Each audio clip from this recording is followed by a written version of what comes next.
Crónicas de Espanto. Bienvenidos a la Casa del Terror.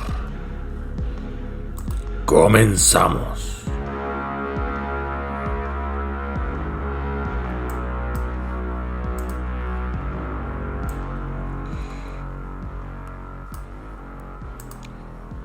La capital del estado de Baja California Sur, Mexicali, ha tenido una historia bastante diferente si la comparamos con las otras ciudades importantes de dicho estado. Bueno, comparada con Tijuana, por ejemplo, pero también comparada con Tecate, con Ensenada, en fin, con las demás ciudades. El centro de Mexicali también era antes el corazón de la actividad de todas las personas, aunque es cierto que la ciudad se pintó de colores en el sentido metafórico por la migración, no solamente de personas de otros estados de la República, que queriendo cruzar hacia el otro lado no lo lograban, sino también incluso de personas que venían del continente asiático, por ejemplo. Pero para chismes, dimes y diretes, se manejaba igual que tantas otras ciudades de aquí de nuestro país. Y hablando de chismes, se hablaba de una señora conocida sobre todo por su crueldad, por esa crueldad con sus mismos hijos. Tenía 3, niña y niños, y los regañaba, no los dejaba jugar con los demás, los golpeaba. Todos sabían, y cuando ellos iban a la escuela con la cara de consternación, pues los demás vecinos y conocidos trataban de ayudarlos. ¿Cómo te va? ¿Cómo te apoyamos, Jaimito? Chabelito, Remigia. Sobraban las almas caritativas que apoyaban a estos 3 infantes, que eran visiblemente maltratados por una señora. Eso sí, ella muy católica, muy pía y piadosa, pero consideraba que el mundo era una fuente de perdición y de malignidad, y por ende los muchachos tenían que ir a la escuela y únicamente a la escuela aprender cosas que quizás no les servirían para ganarse el cielo, y que también tendrían que portarse en casa con el debido respeto a sus superiores, en este caso a su madre. Era viuda, quizás eso le había amargado un tanto la vida. Pero estos niños, Juanito, Chabelito y Remigia, sufrían en silencio. Los demás conocían, y conforme la ciudad crecía y se extendía desde el centro hacia la periferia, e iba tomando aquel territorio semidesértico para poco a poco ocupar el espacio para pequeñas industrias, para otros comercios, para abrir más escuelas, para aperturarse incluso en lo ideológico y lo social. No ocurría lo mismo en el caso de esta señora. Los años pasaron. Los niños, en cuanto pudieron, consiguieron trabajo, consiguieron novio, se independizaron y se casaron. Por respeto quizás dijeron hasta luego, madre. Nos vemos, señora. Adiós, señora madre. Caminaron rumbo a sus destinos, algunos en trabajo, otro hasta cruzó la frontera y la hija terminó por casarse. Así es que la señora, sumamente estricta, se quedó totalmente sola, en el olvido. Y ya estando sola en su casa, ya estando solamente en compañía de su alma, o de la ausencia de la misma, dirían otros. Y reflexionando mejor sobre la caridad y el amor, y quizás el perdón y la misericordia en las enseñanzas de Jesucristo, solicitó un espacio con el cura de la parroquia. Habló con el sacerdote. ¿Qué digo habló? Literalmente aquello fue una verborrea, un deschongue oral. Todos aquellos momentos en que maltrató a los pequeñines, en que los hizo llorar, en que solamente pensaba en su rectitud y no en la comprensión y en el aprendizaje propio de alguien que a esa edad pues tenía que adquirir mediante las fallas, mediante los errores, mediante la inquietud, la curiosidad, las preguntas, la satisfacción que provoca el haber experimentado algo sin mayor gravedad ni mayor daño hacia los demás. No, eso nunca había pasado por la cabeza de esta señora, sumamente estricta. En medio de las lágrimas, estuvo horas y horas hablando con el sacerdote. El presbítero la escuchó con la mayor atención de que fue capaz. Y ya que estaban en una especie de confesión y al mismo tiempo asesoría espiritual, le dijo: hija mía, tú has cometido muchísimos pecados. Yo creo que ni yo mismo te los puedo perdonar. Pero mira que en Roma está el Año Santo. Hay una indulgencia plenaria para aquellos que logren atravesar la basílica, la puerta sacra. ¿Por qué no juntas tus ahorritos? ¿Por qué no te vas de viaje?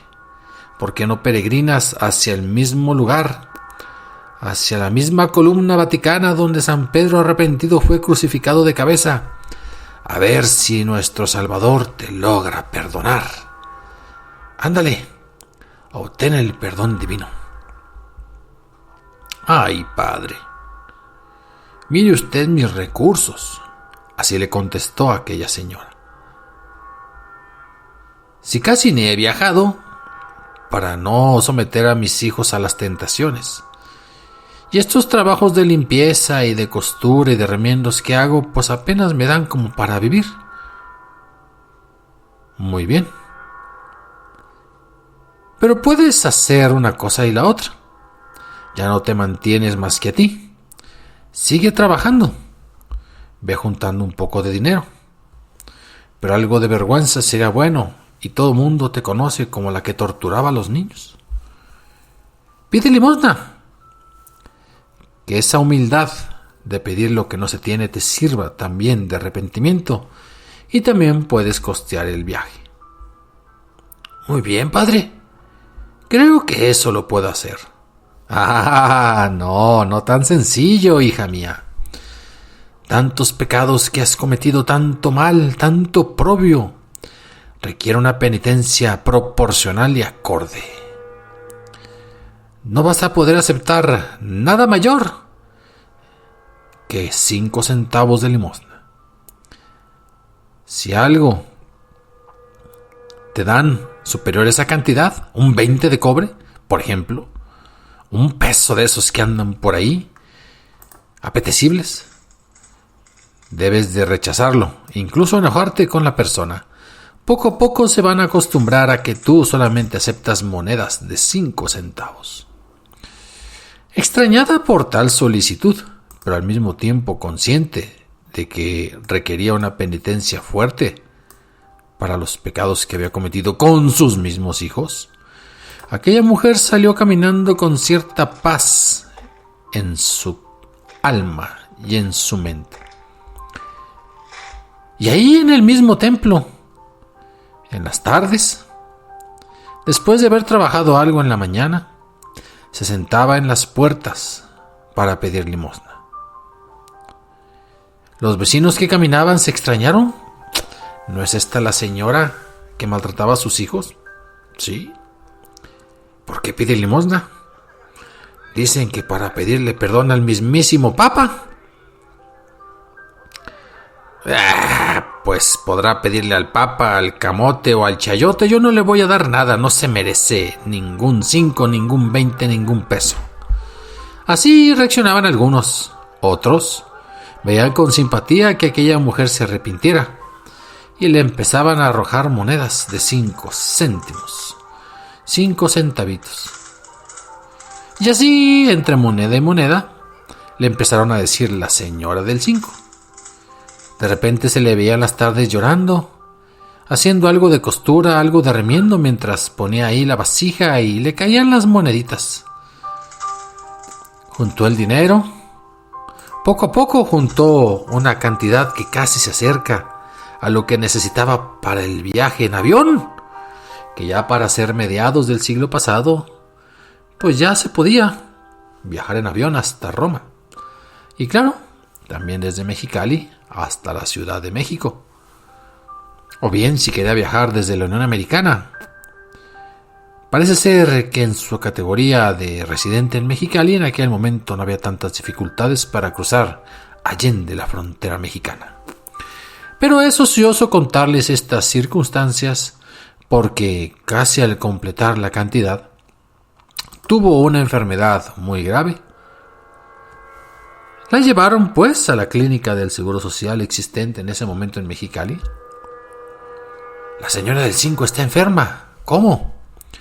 Y pasados 2 días, la señora del 5 ha fallecido. Con los fondos de la parroquia, de algunos vecinos y conocidos, fue enterrada esta mujer. Omitimos su nombre porque para todo mundo era conocida como la señora del 5. Sí, se le habló a los hijos, estos regresaron. Tanta fue la huella que había dejado, pero huella maligna, huella desgraciada, que ellos acudieron hasta el final. Y aunque hablaron con el sacerdote para ver si cubrían parte de los gastos que algunos vecinos se habían abocado a cumplir, todos consideraban que con el maltrato infantil que sufrieron había sido suficiente pago. Escucharon que había estado juntando buena cantidad de monedas de 5 centavos que luego cambiaba por billetes. Entraron a la casita donde vivía la señora. Un pequeño escalofrío les dio al momento de entrar y recordar aquel lugar lleno de hostilidad, de maltratos, de supuesta rectitud, de golpes, de llanto. Y movieron por aquí, movieron por allá, revisaron. Lloró un poco Remigia, lloró un poco más Chabelito y Juanito, pero no encontraron nada de aquella supuesta fortuna que había acumulado la señora del 5. En fin, vendieron, o mejor dicho, pusieron en venta la casa y cada quien a lo suyo. Y pasaron los días y pasaron las semanas. Sin embargo, ya siendo de noche, una persona que pasaba por la iglesia a donde acudía la señora del 5 encontró en las puertas a una viejita. Esta viejita se cubría la cabeza con un velo. Parecía muy pobre, pero al mismo tejían. Conforme él cruzó por ahí, ella levantó la cabeza, escondida tras el velo. Oiga, ¿no tiene 5 centavos que me regale? No, deje de revisar. Revisó en sus alforjas, dirían los antiguos. El hombre no encontró monedas de 5, pero traía una de 20. Y que se la arroja. En ese momento, la mujer enfurecida: le dije 5 centavos. Agarró la moneda y la aventó. Quitándose el velo, le enseñó a aquel caballero un rostro completamente cadavérico que el pelo y el velo habían ocultado, y le maldijo a gritos por darle algo que no había pedido ella. Y aquel señor se fue caminando, casi corriendo. Se contaron los rumores de que a más de una persona le ocurrieron situaciones similares, que a veces cuando iban de tarde o más bien de noche, pasando por enfrente del templo, había una anciana con un velo que le tapaba la cara y que les pedía exactamente la cantidad de 5 centavos. Y que si no se lo dabas, o si le dabas una cantidad diferente, ándale, te agarraba gritos y maldiciones, y por ahí alguno de aquellos que había sido maldecido ya había sido atropellado, y otro se había caído del caballo, y otro un accidente de trabajo. Total que la gente se acostumbró a que si pasaba por ahí a altas horas de la noche, pues mejor trajera su moneda de 5 centavos, no sea que se le apareciera el fantasma de la señora del 5 y le otorgara una maldición completamente inmerecida, dirían muchos de ustedes. Esto fue Crónicas de Espanto. Gracias por su atención. Nos vemos cada semana con un relato tradicional de nuestro México lindo y querido, bonito, sabroso, entrañable y apacible en otra época, porque ahorita no es la mejor situación por la que hemos vivido. Como sea, hasta la próxima.